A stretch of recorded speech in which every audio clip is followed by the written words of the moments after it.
There are dozens of hollyleaf cherry trees in this general area. Every year in late summer, the cherries ripen to provide delicious and nutritious food for local wildlife, including me.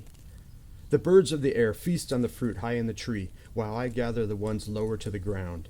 The fruit that falls to the ground is eaten by small mammals.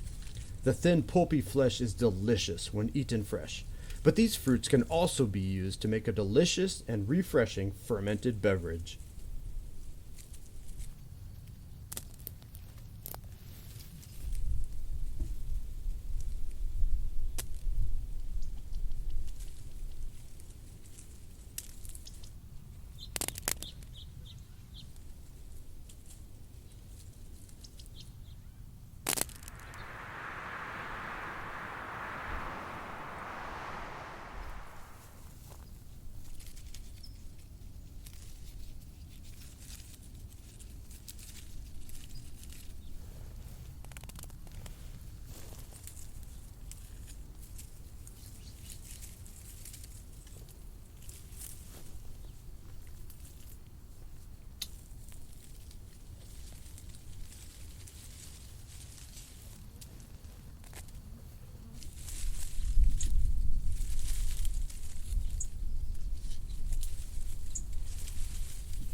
This fermented holly leaf cherry beverage is extremely easy to make and has a tangy sweet flavor with a hint of alcohol.